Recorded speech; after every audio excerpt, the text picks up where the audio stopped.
Esta semana el mundo ha sido conmovido con la guerra que Rusia le ha declarado o la ha emprendido contra Ucrania. Miren ustedes cómo está el mundo. De la guerra viral, las naciones pasan a la guerra militar. Y el mundo entero siente los efectos de esa guerra, especialmente en la parte económica. Anoche, mientras recibíamos el sábado allá en Shepherd con los pacientes y los voluntarios, les comentaba que mientras los hermanos aquí libremente nos reunimos y adoramos a nuestro Dios, allá en Ucrania hay hermanos en la fe que la están pasando muy mal. Algunos con miedo a que les alcance alguna bomba que pueda estallar cerca de ellos. Otros posiblemente huyendo a lugares para ser salvos. Y así nosotros vemos que mientras estamos aquí en este templo, libres, adorando a nuestro Dios, hay hermanos nuestros por allá que no tienen dónde adorar. No están en un lugar reuniéndose ahora. De manera, hermanos, que yo creo que este es un buen momento para orar por ellos, ¿no creen ustedes? Y creo que lo vamos a hacer en este momento. Vamos a arrodillarnos otra vez y vamos a orar por nuestros hermanos de Ucrania.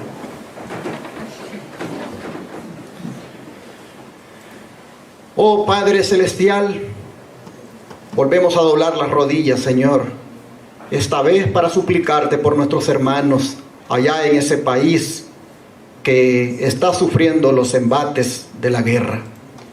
Padre, rogándote por todos ellos, porque tú les ayudes en esta situación difícil, porque tú, oh Padre, les consueles con tu presencia, porque tú, oh Señor, les proveas lo que necesiten, porque tú, oh Padre, les guardes la vida. Te rogamos, Señor, por los niños que sin duda lloran cuando ven, Señor, que hay un caos, cuando buscan dónde refugiarse. Padre, te pedimos que envíes comida al que no tiene. Te rogamos, Señor, que le des seguridad y paz a aquel que está angustiado. Te pedimos, Señor, que tú tengas esa cobertura sobre la gente inocente. Te suplicamos que pares esta guerra. Te pedimos, Señor, por los que la han propiciado, por los que la han planificado. Te pedimos, Señor, por ellos, para que ya no se dejen usar por el enemigo y que más bien, Padre, puedan ser llevados a actuar de una manera justa, de una manera correcta. Padre, te rogamos que todos los que están en esta hora allá en zozobra, en angustia, en desesperación, puedan tener esa ayuda de lo alto. En tus manos de amor te los ponemos y te rogamos que pronto llegue la estabilidad y la paz a los corazones allí en ese lugar. Lo pedimos en el nombre de Jesús. Amén.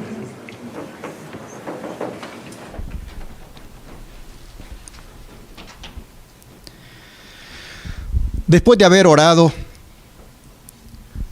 me gustaría decirles que como iglesia profética que somos, no podemos dejar de estudiar el acontecimiento de Ucrania desde esa perspectiva.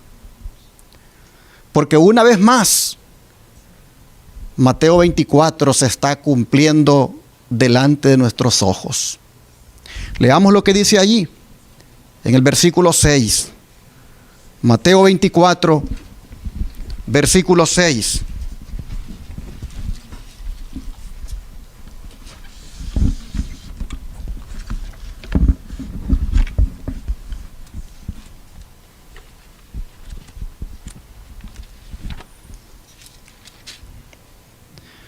Dijo el Señor Jesús: y oiréis de guerras y rumores de guerras. mirad que no os turbéis, porque es necesario que todo esto acontezca, pero aún no es el fin. Oiréis de guerras, dice Jesús.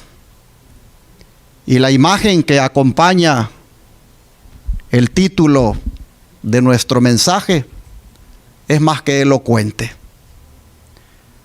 Esa imagen nos dice hasta dónde puede llegar Satanás al hacer que los hombres se destruyan unos con otros. Pero ¿cuál es la lectura que debemos hacer de esta guerra? Ni más ni menos que la de ver en ella un presagio del fin del mundo. Porque si bien es cierto, Cristo, cuando dijo oiréis de guerras, se refirió en primera instancia a las guerras que se darían antes del fin de la nación judía. Él también en esa declaración anticipaba las luchas y las guerras internacionales que presagiarían el fin del mundo. Ahora, ¿por qué es que surgen las guerras? ¿De dónde vienen las guerras? Creo que el que mejor nos puede decir esto es el apóstol Santiago. Vamos para allá, capítulo 4, versículo 1 y 2. Santiago capítulo 4, versículos 1 y 2.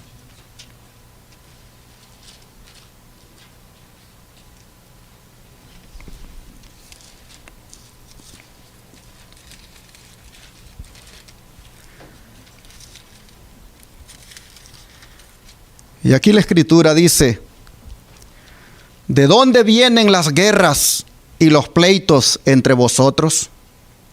¿No es de vuestras pasiones, las cuales combaten en vuestros miembros? Codiciáis y no tenéis, matáis y ardéis de envidia, y no podéis alcanzar.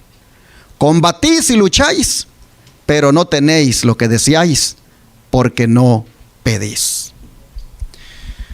Y otra vez, mis hermanos, tenemos que hacer de las palabras de Santiago una doble aplicación. Es decir, una aplicación a la iglesia y al mundo incrédulo. De la verdad que Santiago nos dice aquí,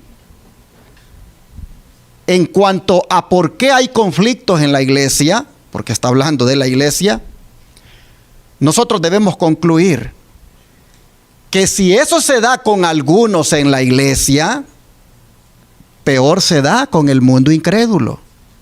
Es decir, las guerras exteriores provienen de las guerras interiores.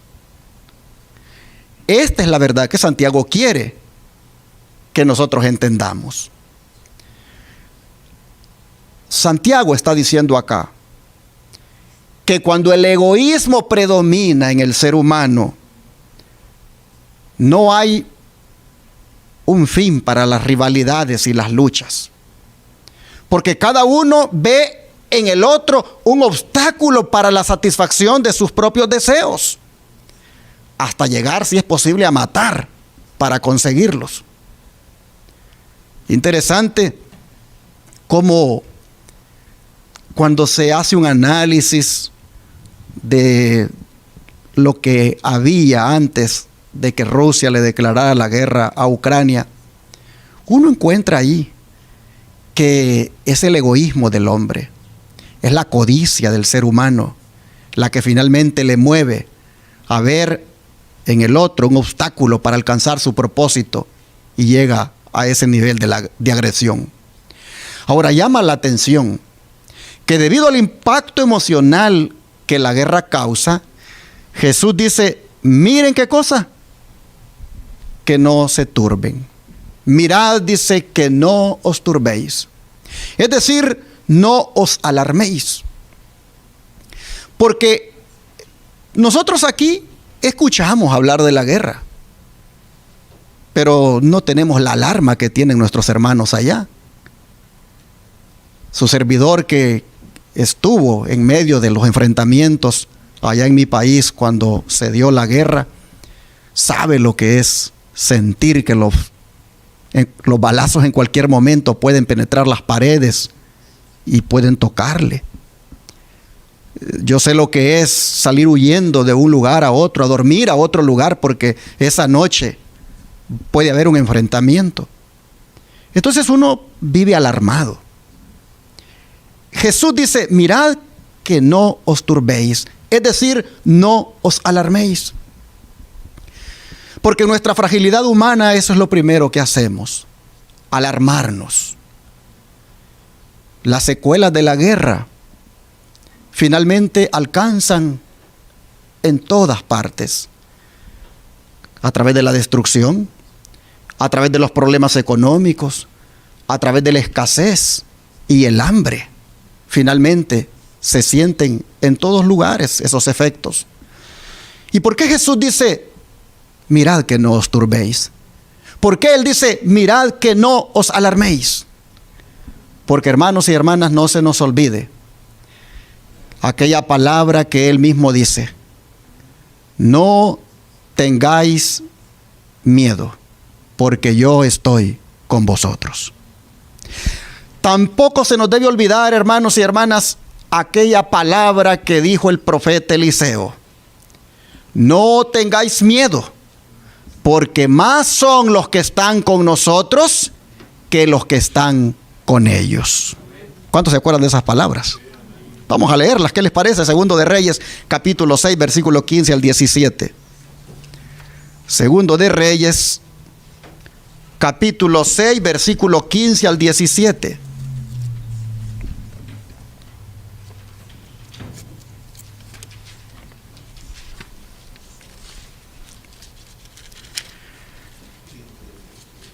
Segundo de Reyes, capítulo 6, versículo 15 al 17.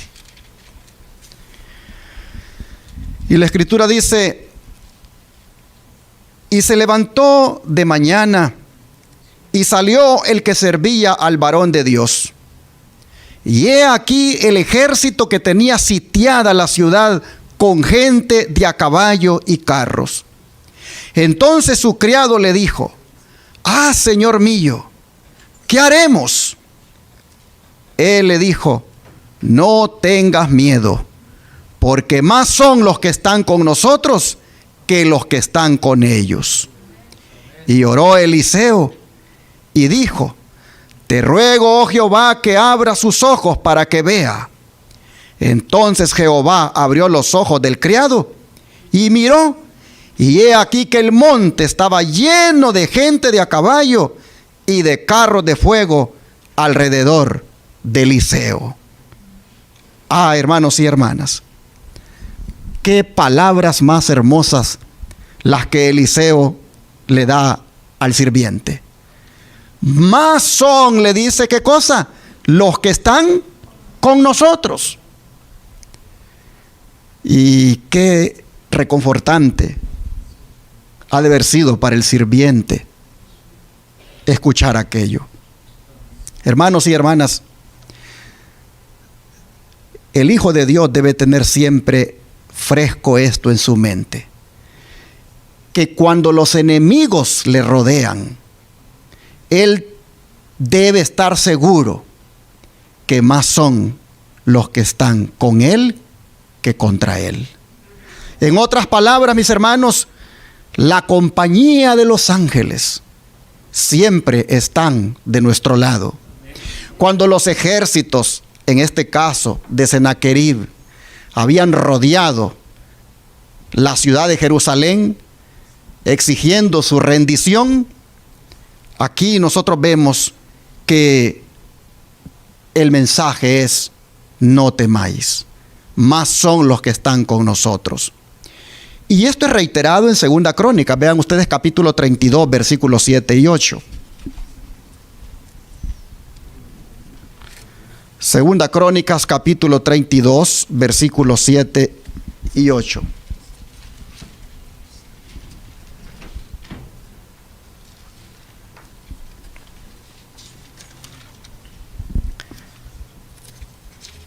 La escritura dice de la siguiente manera: esforzaos y animaos, no temáis ni tengáis miedo del rey de Asiria, ni de toda la multitud que con él viene, porque más hay con nosotros que con él. ¿Qué les parece? Y el verso 8, con él está el brazo de la carne, mas con nosotros está Jehová nuestro Dios, para ayudarnos y pelear nuestras batallas. Y el pueblo tuvo confianza en las palabras de Ezequías, rey de Judá. En aquel primer versículo fue Eliseo el que le daba ánimo al sirviente. Más son los que están con nosotros, no tengas miedo. Y en esta ocasión es el rey Ezequías el que dice, más son los que están con nosotros. Anímense, no tengan miedo. Oh, mis hermanos, qué reconfortante ha de haber sido para el pueblo escuchar estas palabras.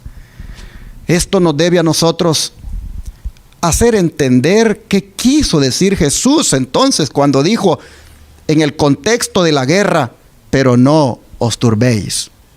Porque como dije, no es lo mismo oír de la guerra que estar experimentando la guerra.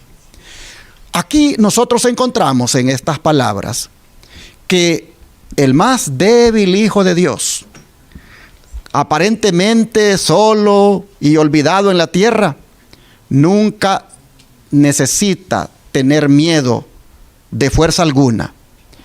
Nunca necesita tener miedo de que el enemigo pueda combatirle. Nosotros vemos que cuando Dios está de nuestro lado, la fuerza de Él es mucho más potente que el mal. Y por lo tanto debemos animarnos con estas palabras. La respuesta de Eliseo fue una afirmación de que hay que confiar en Dios. Y así, hermanos y hermanas, vamos nosotros en este mundo a experimentar diferentes dificultades. Vamos a experimentar peligros. El diablo va a hacer todo lo que pueda para que a veces tengamos duda, para que a veces tengamos temor. Pero en medio de esa duda y en medio de ese temor, recuérdense lo que dijo Jesús: no se turbe vuestro corazón, ni tenga ¿qué cosa? Miedo. Y así vemos en las Escrituras que en diferentes ocasiones, cuando los hijos de Dios tenían duda, cuando los hijos de Dios tenían temor, el mensaje era el mismo, de no tener miedo, de entender y saber que la presencia de Dios está con nosotros. Hermanos, yo debo leer ahorita para ustedes, y ustedes busquen también allí esos diferentes momentos cuando el mensaje era: no tengas miedo. Vamos a ver el primero en Génesis 15, versículo 1.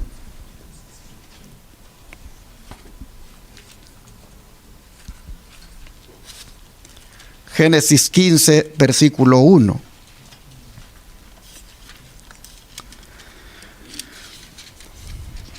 La Escritura dice: después de estas cosas, vino la palabra de Jehová a Abraham en visión, diciendo: no temas, Abraham, yo soy tu escudo, y tu galardón será sobremanera grande. Miren ustedes el contexto de las palabras. Dice, después de estas cosas. ¿Cuáles cosas? Después de que Abraham hubo derrotado a los reyes del Mediterráneo que se habían llevado a su sobrino Lot como cautivo. Sin duda, el temor de que estos reyes regresaran para vengarse estaba allí en el siervo Abraham. O posiblemente que los cananeos, en su envidia, al ver la prosperidad ya de este siervo, la emprendieran contra él. En momentos así, Dios viene con el mensaje: no temas, yo soy tu escudo. Y si tomamos en cuenta que el escudo en tiempos de guerra era prácticamente un instrumento de protección, un arma de protección, Lo que está diciéndole Dios a Abraham es: no tengas miedo, porque yo soy el que te voy a proteger.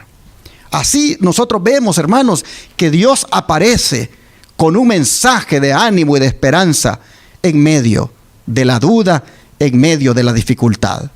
Pero esto es reiterado otra vez aquí en el capítulo 46 de Génesis y el verso 3. Vamos a mirar. Génesis 46, verso 3.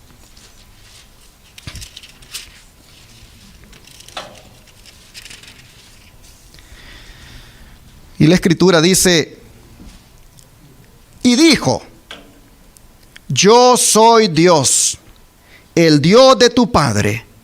No temas de descender a Egipto, porque ahí yo haré de ti una gran nación. Aquí nosotros miramos a Dios dándole a Jacob la seguridad de que él aprobaba que se moviera hacia Egipto. Sin duda, Jacob, aunque sabía que quería ver a su hijo que estaba allá, a su hijo José, todavía pensaba si Dios estaría de acuerdo con ese viaje, tomando en cuenta lo que con su padre Isaac, Dios no había querido en cierta ocasión que descendiera a Egipto, o lo que había pasado anteriormente con otros. Y dudando de si debo ir o no, Dios viene y le dice: no tengas temor. Yo soy el Dios de tu padre. No temas de ir, porque allí en esa ciudad donde no quieres ir, en ese país donde no quieres ir, allí yo voy a cumplir mi propósito, haciendo de ti una gran nación. Así, hermanos y hermanas, Jacob sin duda agarra fuerza y dice: pues voy, porque Dios va conmigo. Oh, pero esto no se queda aquí. Éxodo 14, verso 13. Miren cómo es reiterado el mensaje de esperanza y ánimo. Éxodo 14, versículo 13. Aquí la escritura nos dice lo siguiente: y Moisés dijo al pueblo: no temáis, estad firmes y ved la salvación que Jehová hará hoy con vosotros, porque los egipcios que hoy habéis visto, nunca más para siempre los veréis. ¿De dónde Moisés agarró esta confianza y transmitírsela al pueblo para que cruzaran el mar? Sin duda, la agarró de esa fe que Dios había puesto en él. Él, hermanos y hermanas, solo tenía la seguridad de que Dios estaba con ellos y que ese mar se abriría y que nada les pasaría al cruzarlo. Así que él anima al pueblo diciéndoles: no tengan miedo, solo permanezcan firmes y miren la salvación que Dios va a hacer con ustedes hoy. El mensaje de no tener miedo en momentos de qué hago, en momentos de que tengo a los egipcios detrás de mí que vienen para capturarme y tengo el mar frente a mí. Oh, hermanos y hermanas, ese mensaje animó al pueblo y caminaron, y nosotros sabemos la historia. El mar se abrió y el pueblo cruzó victorioso. Pero todavía las promesas siguen. Números 14, versículo 9 ahora. Número 14, versículo 9. Aquí la escritura nos dice lo siguiente. Números 14, verso 9. Por tanto, no seáis rebeldes contra Jehová, ni temáis al pueblo de esta tierra, porque nosotros los comeremos como pan. Su amparo se ha apartado de ellos, y con nosotros está Jehová. No los temáis.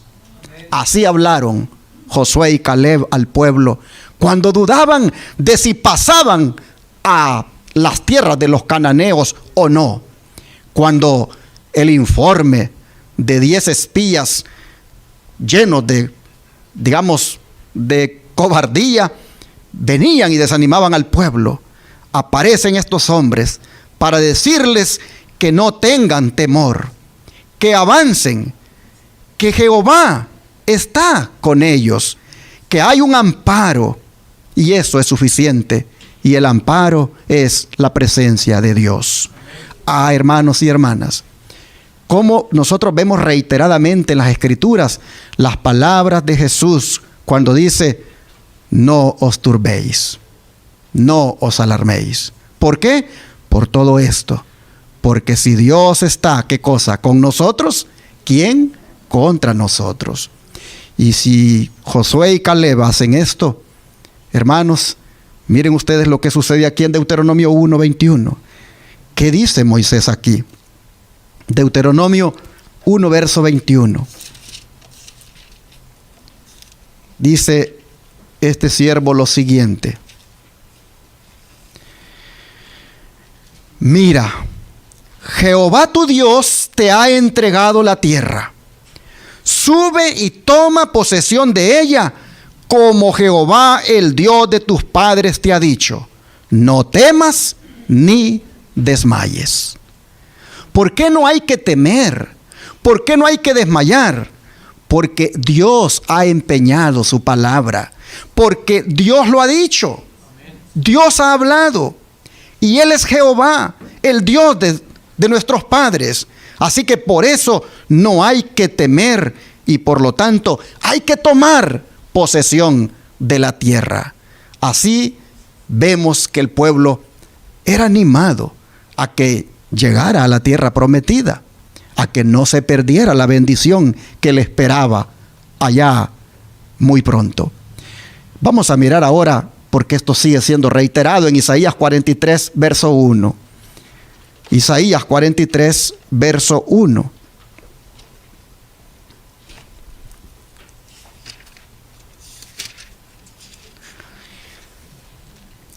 Dice Isaías 43, verso 1. Y ahora así dice Jehová, creador tuyo, oh Jacob, y formador tuyo, oh Israel. No temas, porque yo te redimí. Te puse nombre, mío eres tú. Y ahora vea el 41:10, más atrasito. Capítulo 41, verso 10. No temas, porque yo estoy contigo. No desmayes, porque yo soy tu Dios que te esfuerzo. Siempre te ayudaré, siempre te sustentaré con la diestra de mi justicia. Y cuánto, hermanos y hermanas, animaron estas palabras al pueblo judío. Ellos ya habían visto lo que había sucedido a las tribus del norte, cómo habían sido llevados cautivos, y sabían que era cuestión de tiempo para que a ellos les llegara también el castigo y que Babilonia los invadiera. Pero en medio de ese temor viene el Señor a decir: no teman, yo estoy con ustedes. Viene el Señor a decir: no desmayen, yo soy el que les voy a ayudar, el que los voy a sustentar. Y así, hermanos y hermanas, vemos cómo siempre que el pueblo ha tenido dudas, siempre que el pueblo ha tenido miedo, siempre que el pueblo en contextos de guerra, en contextos de incertidumbre, no ha hallado qué hacer, Dios viene con el mensaje y le dice: no tengas temor. Y Jesús, cuando estaba aquí en la tierra, dejó para nosotros unas palabras hermosas, y son las que se encuentran en Lucas 12, versículo 32. Lucas 12, versículo 32.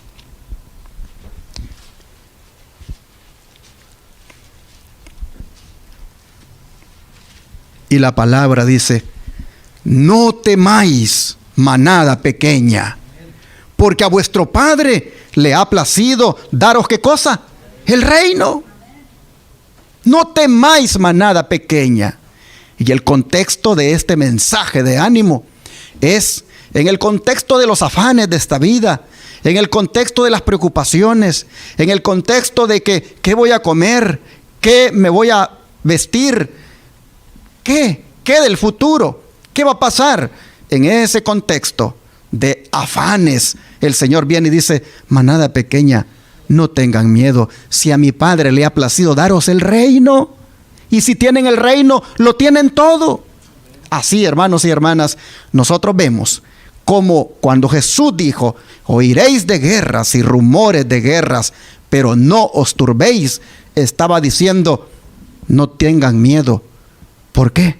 Porque yo siempre voy a estar con ustedes. Así, hermanos y hermanas, al oír de la guerra hoy, en medio de una pandemia, nosotros debemos siempre tener en cuenta de que no hay que temer, sino más bien conectar nuestros pensamientos con ¿qué cosa? Con la segunda venida de nuestro Señor Jesucristo. Así lo dice el don profético. Dice, la venida del Señor está más cercana de cuando creímos por primera vez. El gran conflicto se está aproximando a su final. Las noticias de cada calamidad que ocurre en el mar o en la tierra son testimonios del hecho de que el fin de todas las cosas está cercano. Las guerras y los rumores de guerra así lo indican. A ver, paremos aquí. ¿Qué cosa dice que indican las guerras y los rumores de guerra? Indican que la venida del Señor, ¿qué cosa? Está más cerca que cuando creímos. Indican de que el gran conflicto se está aproximando a su final. Así que en la guerra que está ocurriendo allá en Europa, solo debemos ver nuevamente que la venida del Señor está cerca. Cada vez que se activa una de las señales de Mateo 24, el pueblo de Dios debe conectar sus pensamientos con la venida de Jesucristo. Pregunta la sierva del Señor a continuación, ¿hay algún cristiano cuyo pulso no se apresure al anticipar los grandes acontecimientos que se están desarrollando ante nuestros ojos? El Señor está por venir. Ante lo que estamos viendo, pregunta la sierva del Señor, ¿no sientes ese palpitar? ¿No sientes que el pulso se apresura y que algo grande viene? Oh, dice, lo grande que viene es la venida de Cristo. Oímos, dice, los pasos de un Dios que se aproxima para castigar al mundo por su iniquidad. Evangelismo 163. Así que eso tiene que necesariamente, hermanos, llevarnos al escuchar y mirar estos combates que se están dando en otros lugares. Ahora sigue diciendo la sierva del Señor, los juicios de Dios están ya en la tierra. Las guerras y los rumores de guerras, la destrucción causada por el fuego y la inundación, dicen claramente que el tiempo de angustia que irá en aumento hasta el fin está muy cerca. Repito, dicen claramente que el tiempo de angustia que irá en aumento hasta el fin está muy cerca. No tenemos tiempo que perder. El mundo está sacudido por el espíritu de la guerra. Las profecías del capítulo 11 de Daniel casi han alcanzado ya su cumplimiento final. Maranata, el Señor viene, página 179. Así que, hermanos y hermanas, en estas guerras que nosotros estamos viendo, solamente debemos mirar a manera de anticipación juicios de Dios que en una forma preliminar se están dando ya en la tierra. Nosotros miramos cómo dice la sierva del Señor que el mundo está sacudido por el espíritu de la guerra. Llama la atención que ella se refiera al capítulo 11 de Daniel. Cuando uno ve todo el capítulo 11, es una de guerras y guerras entre el rey del norte y el rey del sur. Interesante que como adventistas siempre hemos interpretado que el rey del norte ya escatológicamente es prácticamente, allí en Daniel 11, un símbolo del papado, siempre combatiendo simbólicamente con el reino del sur. No vamos a predicar ahora de Daniel 11, solo estoy haciendo una referencia de cómo efectivamente así ocurrió. Cuando el rey del sur, símbolo del ateísmo y el comunismo, prácticamente fue reducido por influencias del papado en alianza con los Estados Unidos. llama la atención de que ahora nuevamente, con esta guerra en la cual está involucrado uno de los que fue, digamos, protagonista en aquella Unión Soviética, como lo es Rusia, llama la atención que otra vez ahí anda el papado influyendo. Interesante cómo en pleno conflicto las autoridades ucranianas, incluyendo su presidente, decían que la única esperanza para que esa guerra no se diera era el Papa. Interesante que él viene y cuando la guerra se desata va e inmediatamente visita al embajador de Rusia allí en el Vaticano y va a hablar con él. Y sin duda esas pláticas no salen a luz, se viene a saber después del tiempo qué fue lo que él hizo. Pero a partir de ahí ahora se habla de que hay que negociar esa guerra. Nosotros miramos ahí que el rey del norte, en este caso el papado, siempre buscando ver de qué manera se involucra. Dice que para traer paz, dice que para intermediar, pero ahí está, de alguna manera, en el capítulo 11 de Daniel, esas guerras entre el rey del norte y el rey del sur, y todavía el rey del norte haciendo su parte ahora. Bueno, hermanos y hermanas, los juicios de Dios están ya en la tierra, dice la sierva del Señor, y lo vemos en las guerras. Mire lo que sigue diciendo acá. Los que están en el mundo, dice, y han perdido su conexión con Dios, están haciendo esfuerzos desesperados y enloquecidos para constituirse en el centro. Esto les hace desconfiar el uno del otro, a lo cual sigue el crimen.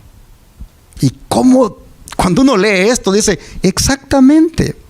Rusia decía, Ucrania no debe ser absorbido por la OTAN. Ucrania no debe ser parte de la OTAN.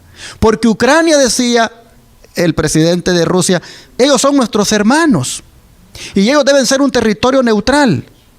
Los que viven ahí son rusos, como nosotros. Y por lo tanto, somos hermanos. Pero miren lo que dice acá. Los que están en el mundo, dice, y han perdido su conexión con Dios, están haciendo esfuerzos desesperados y enloquecidos para constituirse en el centro. Y esto los hace desconfiar el uno del otro, a lo cual sigue el crimen. ¿Qué pasó con Ucrania? Que la OTAN está interesada en que Ucrania sea parte de ellos. Dice Rusia, ¿cómo? ¿Cómo nuestra gente va a ser parte de la OTAN? Entonces Ucrania va a tener una gran hegemonía en Europa más que nosotros. Esto no lo podemos aceptar. De manera que desconfiando el uno del otro, viene Rusia y dice, esto lo vamos a parar. Porque tener a la OTAN cerca, aquí en nuestras fronteras, es un peligro para nosotros. Y ya ustedes saben qué cosa es la OTAN. Es una coalición de 28 naciones, entre las cuales está Estados Unidos y Canadá, y en las cuales hay un acuerdo, que el que se mete con uno, se mete con todos. Así que, al querer anexar a Ucrania, la OTAN, Rusia ve un gran peligro, quien no es parte. Y así, hermanos y hermanas, nosotros vemos que buscando ser el centro, dice, desconfían el uno del otro, a lo cual sigue el crimen, y es lo que está pasando ahorita. Los reinos del mundo, dice la sierva del Señor, se dividirán contra sí mismos. Irán escaseando poco a poco quienes actúen como cuerdas de simpatía para vincular a los hombres con lazos de hermandad. El egoísmo natural del corazón humano será desarrollado por Satanás. Él usará las voluntades incontroladas y las pasiones violentas que nunca fueron puestas bajo el dominio de la voluntad de Dios. Manuscrito 3, Mensajes Celestos, tomo 3, página 477.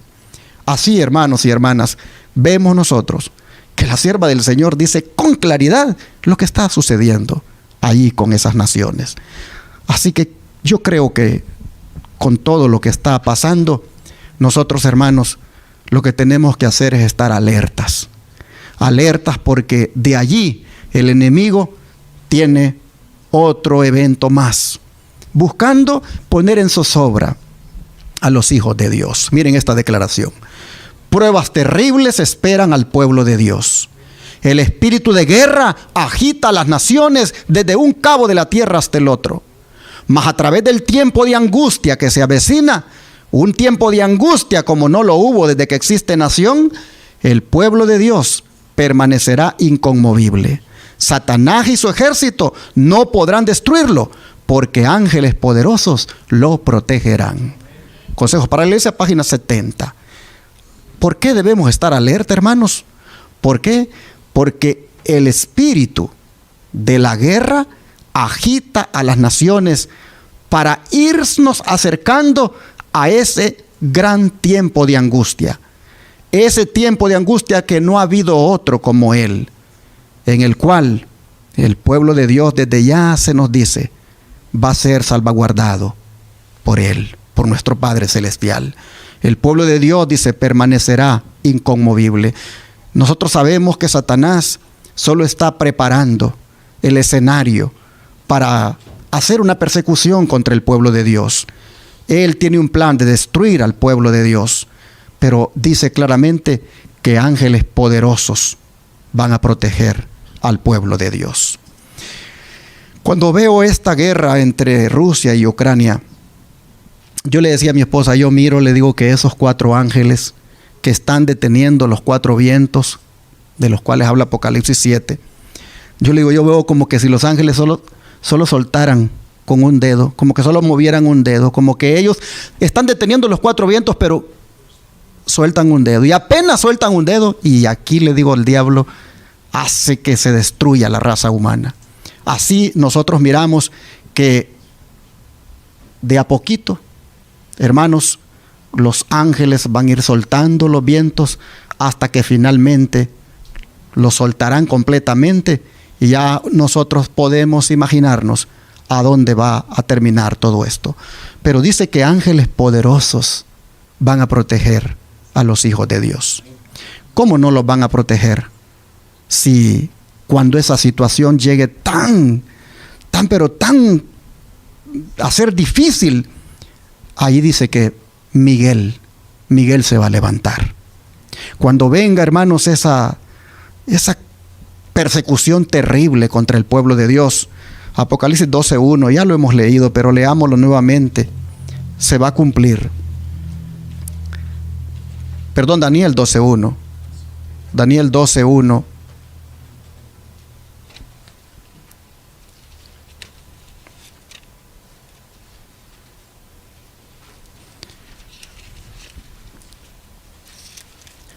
Y dice que en aquel tiempo se levantará Miguel, el gran príncipe que está de parte de los hijos de tu pueblo.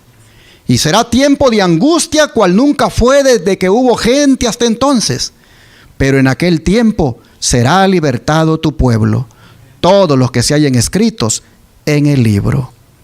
Vemos nosotros que Miguel aparecerá para salvar a su pueblo. De manera que ante señales tan impactantes como estas que circulan en el mundo, como estas que tienen que ver con la guerra en Ucrania, ante señales tan impactantes como estas, oh hermanos, aparte de orar por los que sufren, nosotros debemos hacer lo que Jesús dijo en el libro de Lucas 21, versículos 28 al 31. Vamos para allá. Lucas 21, versículos 28 al 31.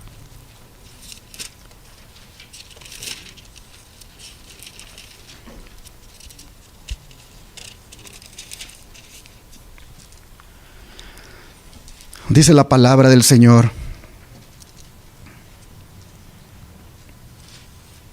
cuando estas cosas comiencen a suceder, erguíos y levantad vuestra cabeza, porque vuestra redención está cerca. También les dijo una parábola: mirad la higuera y todos los árboles. Cuando ya brotan, viéndolo sabéis por vosotros mismos que el verano está ya cerca. Así también vosotros, cuando veáis que suceden estas cosas, sabed que está cerca el reino de Dios. Oh hermanos, ¿qué está diciendo el Señor aquí? Que los mismos acontecimientos que ocasionan terror a los inconversos, vienen a ser para los discípulos una señal de que Cristo viene muy pronto, de que la redención final se acerca, de que la liberación ya está más cerca que antes. Aquí la sierva del Señor, explicando estas palabras de Jesús, dice: Cristo vuelve pronto. Él declaró que cuando se vieran guerras y rumores de guerras, cuando hubiera hambres, pestilencias y terremotos en varios lugares, entonces sabríamos que se aproxima el tiempo de la segunda venida. Pues dijo él: cuando estas cosas comiencen a suceder, erguíos y levantad vuestra cabeza, porque vuestra redención está cerca. Cristo, dice, describió ese tiempo mediante la parábola de la higuera. Pues dijo: cuando veis que ya brotan, sabéis por vosotros mismos que el verano está cerca. Bueno, dice, la maldad, las luchas, los disturbios por todas partes deberían ser considerados por nosotros como señal de que el día de Dios está cercano. Estamos, dice, en las lindes del mundo eterno. No tenemos tiempo que perder. Es el momento para decirle a todo el mundo que Cristo vuelve.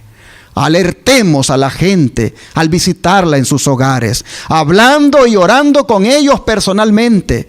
Mediante esos esfuerzos ganaremos almas para Cristo. Si acudimos a Dios por fe, Él nos dará el poder y la gracia para cada tarea. Sermones Escogidos, tomo 2, página 258. Como ustedes pueden notar, la ocasión es propicia para alertar a las personas en cuanto a la proximidad de la venida del Señor. Interesante, voy para atrás, que diga la sierva de Dios que debemos alertar a la gente al visitarla en los hogares, hablando y orando con ellos personalmente. Interesante que la sierva de Dios diga que este es el momento para decirle a todo el mundo que Cristo vuelve. No podemos nosotros como adventistas solamente saber de lo que está ocurriendo por allá y no predicar. Dejaríamos, hermanos, de ser adventistas si nosotros no predicamos del acontecimiento en conexión con la venida del Señor. Este es el tiempo, dice, de visitar los hogares, de orar con las personas y decirles: hay que prepararnos, que Cristo viene pronto. Cada acontecimiento que se da, hermanos, de acuerdo a Mateo 24, no podemos callar, no podemos llamar la atención a las personas en cuanto a eso y la venida del Señor. Dice la sierva de Dios en la carta 55 del 8 de diciembre de 1866, queridos hermanos, el Señor viene. Eleven sus pensamientos, levanten sus cabezas y regocíjense. Dice, pensaríamos que quienes escuchan las nuevas y pretenden amar a Jesús estarían llenos de un gozo inexpresable, pleno de gloria. Esta es la buena y gozosa noticia que debiera inflamar cada alma, que debiera repetirse en nuestros hogares y contarse a aquellos con quienes encontrarnos. Hermanos, el Señor viene. Hay que levantar la cabeza. Levantar la cabeza no es otra cosa que, hermanos, ponernos listos, estar alertas, que no nos halle desprevenidos, que nosotros podamos estar contentos de que Él viene. Es verdad que da tristeza cuando la gente sufre en la guerra, pero al mismo tiempo, en medio del sufrimiento, el cristiano sabe que ya se acerca el Señor para que no hayan más guerras y entonces sí, disfrutar de una paz duradera. Sigue diciendo el don profético: las palabras de Cristo fueron pronunciadas para nosotros los que vivimos ahora en la etapa final de la historia de esta tierra. Cuando dijo Él: cuando estas cosas comiencen a suceder, erguíos y levantad vuestra cabeza, porque vuestra redención está cerca. Las naciones, dice, están desasosegadas. Vivimos en tiempos de perplejidad. Rugen las olas de la mar. Los corazones de los hombres desfallecen por el temor y la expectación de las cosas que han de sobrevenir a la redondez de la tierra. Pero aquellos que creen en el Hijo de Dios oirán su voz en medio de la tormenta, la cual les dirá: yo soy, no temáis. Evangelismo 171. Y qué agradable fue para los discípulos escuchar aquellas palabras. Yo soy, no temáis. ¿Qué les parece si las leemos? Vamos a Mateo 14. Mateo 14. Y vamos a leer aquí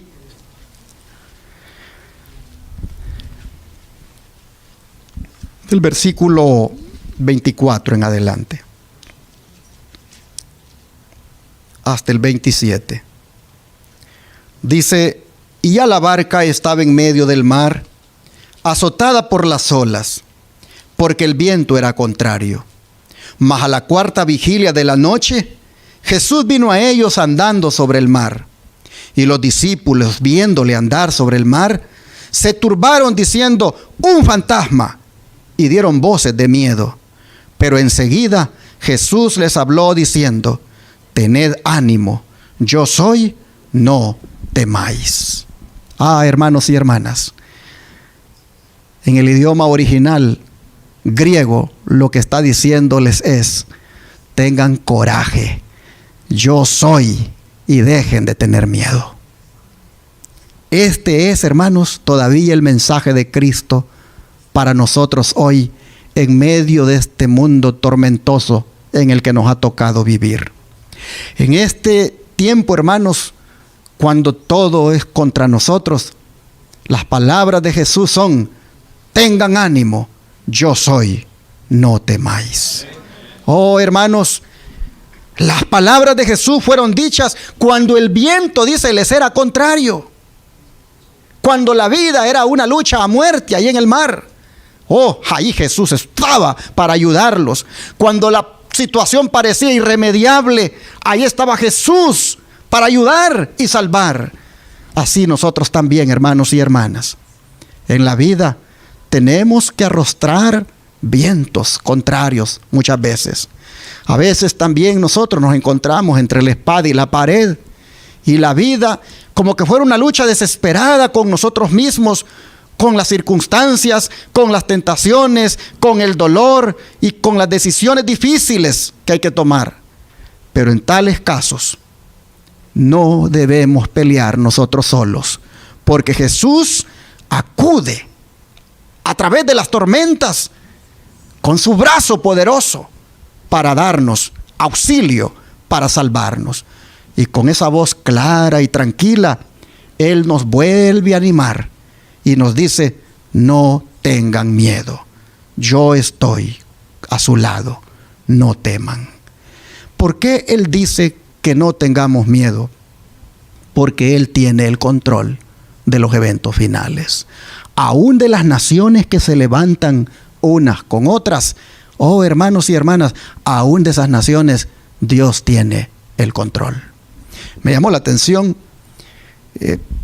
le puse ahí en el internet mapa de los países que componen la OTAN y vi cuáles eran los que estaban cerca de Rusia. Y claro, son muchas naciones, toda Europa prácticamente junta. Y uno cuando ve que se han puesto ahora de acuerdo y dicen: vamos a mandar nuestros ejércitos y todos los países a poner soldados para contrarrestar el ataque. Cuando uno ve eso, uno dice: ¿será que vamos a entrar a esta otra guerra mundial? Uno mira el panorama sombrío y la incertidumbre no deja de llegar a la mente. Pero solo se acuerda uno de que aunque se juntaran todas las naciones que se junten, siempre al final Dios tendrá el control de las naciones. Porque quien tiene el control de la rueda, según la profecía de Ezequiel, el que tiene el control de la rueda, ¿quién es? Jehová de los ejércitos. No sé cuántos se acuerdan de esa visión de la rueda. Vamos a mirar aquí Ezequiel para leer Ezequiel capítulo 10, versículo 9 al 11.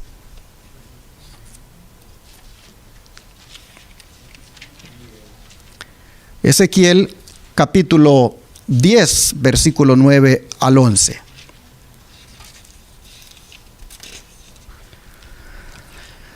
Dice la escritura, dice, voy a leer del 8 para que entendamos después con los comentarios del don profético de quién es esta mano. Y apareció, dice, en los querubines la figura de una mano de hombre debajo de sus alas. Y miré, y he aquí 4 ruedas junto a los querubines. Junto a cada querubín una rueda. Y el aspecto de las ruedas era como de crisólito. En cuanto a su apariencia, las 4 eran de una misma forma, como si estuviera una en medio de otra. Cuando andaban, hacia los 4 frentes andaban. No se volvían cuando andaban, sino que al lugar a donde se volvía la primera en pos de ella iban, y ni se volvían cuando andaban. Y todo su cuerpo, dice, sus espaldas, sus manos, sus alas y las ruedas estaban llenos de ojos alrededor en sus 4 ruedas. A las ruedas, oyéndolo yo, se le gritaba, ¡rueda! Y cada uno tenía 4 caras. La primera era rostro de querubín, la segunda de hombre, la tercera cara de león, la cuarta cara de águila.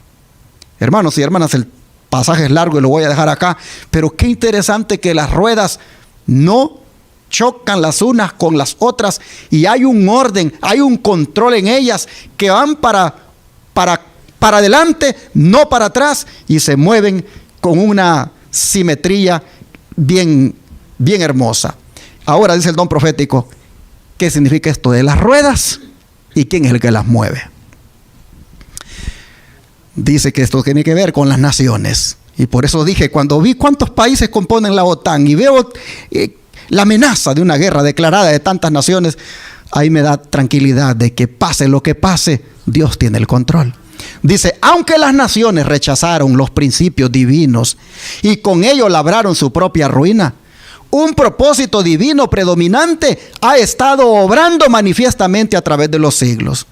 Fue esto lo que vio el profeta Ezequiel en la maravillosa representación que se le dio durante su destierro en la tierra de los caldeos. Cuando se desplegaron ante su mirada atónita los símbolos que revelaban un poder señoreador que rige los asuntos de los gobernantes terrenales. Sí, porque se miraba aquí una mano como de hombre. No es otra que la mano del Señor. Sigue diciendo, a orillas del río Quebar, Ezequiel contempló un torbellino que parecía venir del norte. Una gran nube con un fuego envolvente y un derredor suyo.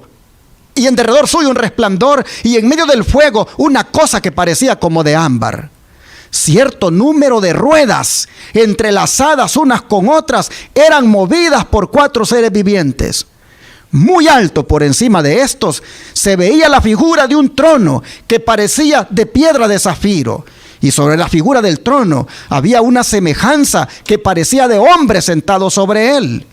Y apareció en los querubines la figura de una mano humana debajo de sus alas. Las ruedas eran tan complicadas en su ordenamiento que a primera vista parecían confusas y sin embargo se movían en armonía perfecta. Seres celestiales sostenidos y guiados por la mano que había debajo de las alas de los querubines impelían aquellas ruedas sobre ellos. En el trono de zafiro estaba el Eterno y en derredor del trono había un arco iris, emblema de la misericordia divina. Y ahora va a explicar qué significan las ruedas. Como las complicaciones semejantes a ruedas eran dirigidas por la mano que había debajo de las alas de los querubines, el complicado juego de los acontecimientos humanos se halla bajo el control divino. En medio de las disensiones y el tumulto de las naciones, el que está sentado más arriba que los querubines sigue guiando los asuntos de esta tierra. Oh, hermanos y hermanas, las ruedas, símbolo de el ir y venir de las naciones. Dice la historia de las naciones, nos habla a nosotros hoy. Dios asignó a cada nación e individuo un lugar en su gran plan. Hoy los hombres y las naciones son probados por la plomada que está en la mano de aquel que no comete error. Por su propia elección, cada uno decide su destino y Dios lo rige todo para cumplir sus propósitos. Al unir un eslabón con otro en la cadena de los acontecimientos, desde la eternidad pasada a la eternidad futura, las profecías que el gran Yo Soy dio en su palabra, nos dicen dónde estamos hoy en la procesión de los siglos y lo que puede esperarse en el tiempo futuro. Todo lo que la profecía predijo como habiendo de acontecer hasta el momento actual, se lee cumplido en las páginas de la historia y podemos tener la seguridad de que todo lo que falta por cumplir se realizará en su orden. Hoy, dice, las señales de los tiempos declaran que estamos en el umbral de acontecimientos grandes y solemnes. En nuestro mundo todo está en agitación. Ante nuestros ojos se cumple la profecía por la cual el Salvador anunció los acontecimientos que habían de preceder su venida. Oiréis de guerras y rumores de guerras. Se levantará nación contra nación y reino contra reino, y habrá pestilencias y hambres y terremotos por los lugares. El momento actual es de interés abrumador para todos los que viven. Los gobernantes y los estadistas, los hombres que ocupan puestos de confianza y autoridad, los hombres y mujeres pensadores de todas las clases, tienen la atención fija en los acontecimientos que se producen en derredor nuestro. Observan las relaciones que existen entre las naciones, observan la intensidad que se apodera de todo elemento terrenal y reconocen que algo grande y decisivo está por acontecer, que el mundo se encuentra en vísperas de una crisis estupenda.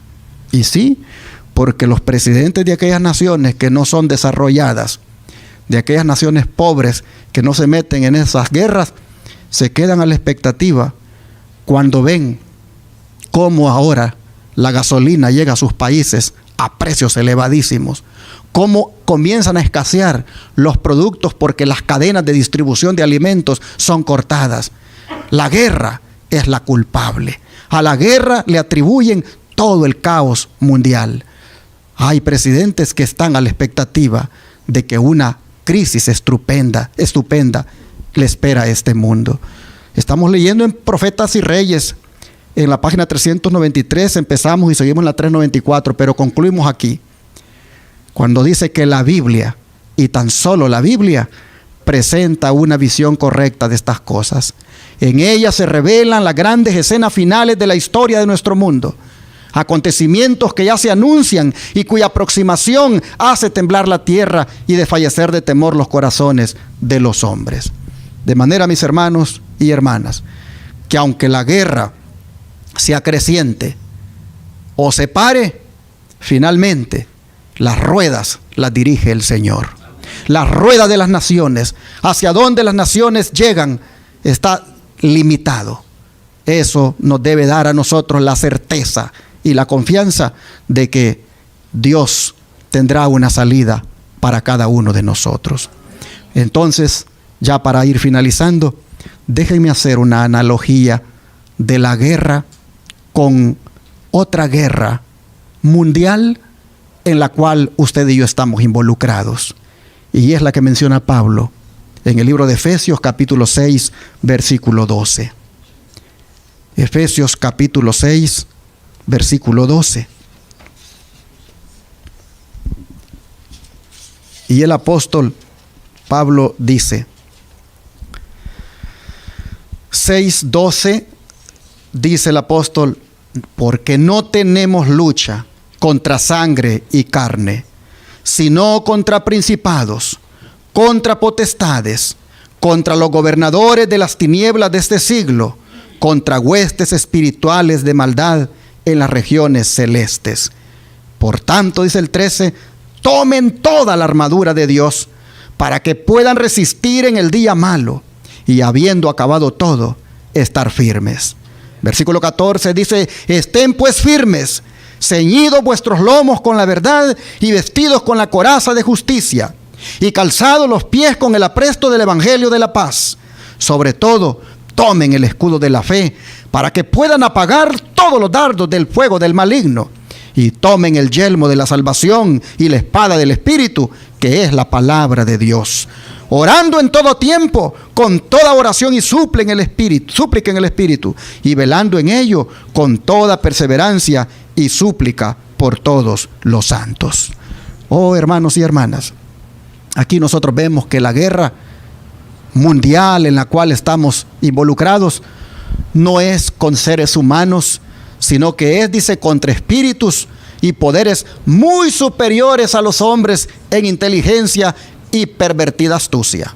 Así que, haciendo la analogía de la guerra que está ocurriendo en Rusia y Ucrania, hermanos, no nos descuidemos de esta guerra en la cual estamos involucrados, la cual solo se puede vencer, dice, poniéndonos toda la armadura de Dios. El don profético dice que los que aman a Dios y guardan sus mandamientos son llamados a una lucha agresiva, no del uno contra el otro, sino contra los ejércitos del enemigo invisible. Y luego dice, si los seres humanos pudieran conocer el número de ángeles malos, si pudieran conocer sus artificios y su actividad, habría mucho menos orgullo y frivolidad. Satanás, dice, es el príncipe de los demonios. Los ángeles malos sobre los cuales gobierna cumplen sus órdenes. Mediante ellos multiplica sus agentes por todo el mundo, instiga todo el mal que existe en nuestro mundo. En este mundo ha establecido un reino de oscuridad, del cual él es príncipe, el caudillo de los delitos. Deseaba usurpar el trono de Dios, y como ha fracasado en esto, ha actuado a oscuras en la ilegalidad, en engaño para usurpar un lugar en los corazones de los hombres. Ha establecido su trono entre Dios y el hombre para apropiarse de la adoración que solo pertenece a Dios. Manuscrito 32 del año 1911. De manera, mis hermanos, que, como dice esta otra declaración, no tenemos lucha contra sangre y carne, y por lo tanto estamos haciendo frente a la oposición, hacemos frente, a la oposición de hombres, pero hay alguien que está detrás de esa oposición. Y ese es el príncipe de las potestades de las tinieblas con sus malos ángeles que están constantemente en acción.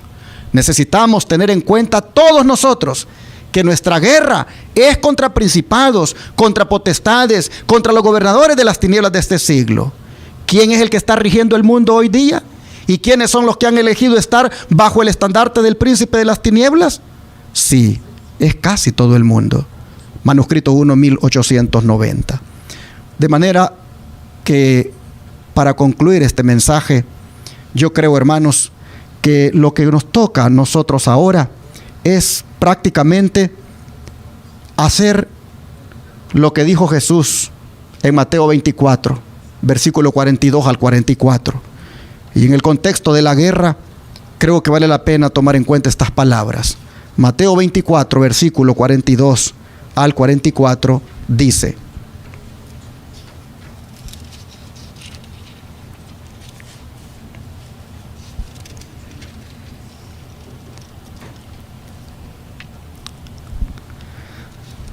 Mateo 24, versículo 42 al 44. Dice la palabra del Señor: velad pues, porque no sabéis a qué hora ha de venir vuestro Señor. Pero sabed esto, que si el padre de familia supiera a qué hora el ladrón habría de venir, velaría y no dejaría minar su casa. Por tanto, también vosotros estad preparados, porque el Hijo del Hombre vendrá a la hora que no pensáis. Así, hermanos y hermanas, en el contexto de las guerras, el Señor dice: velen, oren, manténganse vigilantes, manténganse despiertos, porque el Señor viene pronto. No sabemos, dice, cuándo vendrá, pero sus pasos se sienten ya con los acontecimientos que estamos mirando. De manera, hermanos y hermanas, que les hago un llamado en el nombre del Señor a que tengamos una comunión más cercana con el Señor, que tengamos una íntima relación con Él. Les invito, hermanos y hermanas, para que oremos más, para que estudiemos más la Biblia, para que hagamos más obra misionera, para que nos consagremos, porque el anuncio está ahí en Europa, diciendo a gran voz: Jesús viene pronto. Que Dios te bendiga y que cuando Él venga te encuentre preparado. Bendiciones. Así es, mis hermanos, muy pronto viene el Señor por nosotros. Oremos, velemos y trabajemos en su obra para que nos encuentre Él haciendo su voluntad. Este es el tiempo, hermanos, de dejar el mundo, de dejar esas cosas mundanales en las cuales gastamos nuestro dinero, invertimos nuestro tiempo y que prácticamente, hermanos, nos hacen fríos espiritualmente. Dejemos esa vida. El Señor nos está alertando y nos dice: levanten la cabeza, yo ya vengo por ustedes. Así que consagrémonos, digámosle al Señor que nos ayude a estar preparados para su venida. Arrodillémonos.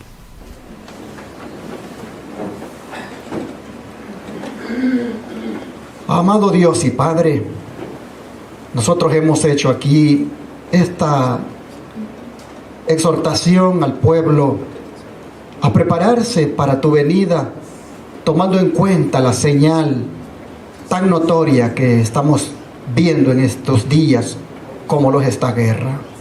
Oh Padre, te ruego que no seamos duros de corazón y que mirando lo que está pasando en otros lados, solo porque no nos ha llegado a nosotros o no nos ha tocado en carne propia, Padre, nos descuidemos y sigamos viviendo como hemos vivido. Te pedimos por favor que nos ayudes y que podamos de verdad, como dice tu palabra, estar alertas y con la cabeza levantada, para que así, Señor, estemos preparados para cuando vengas. Sabemos, Señor, que solo estás anunciando y que esto es un principio de dolores, pero Padre, que sea suficiente para que nosotros despertemos, para que nosotros velemos, para que nosotros estemos vigilantes, para que nosotros, oh Padre, sepamos de que es necesario estar consagrados. Te ruego, por favor, que nos ayudes. Si hay alguien aquí, Señor, que está luchando con alguna debilidad, con algo que sabe que no lo debe estar haciendo, que no debe, Señor, practicarlo, porque es algo que no va de acuerdo a tu voluntad y que no está a tono con la preparación, Padre, te pido que le ayudes, que le des fuerza para que venza el mundo, para que pueda derrotar, Señor, toda esa artimaña del enemigo sobre él o sobre ella.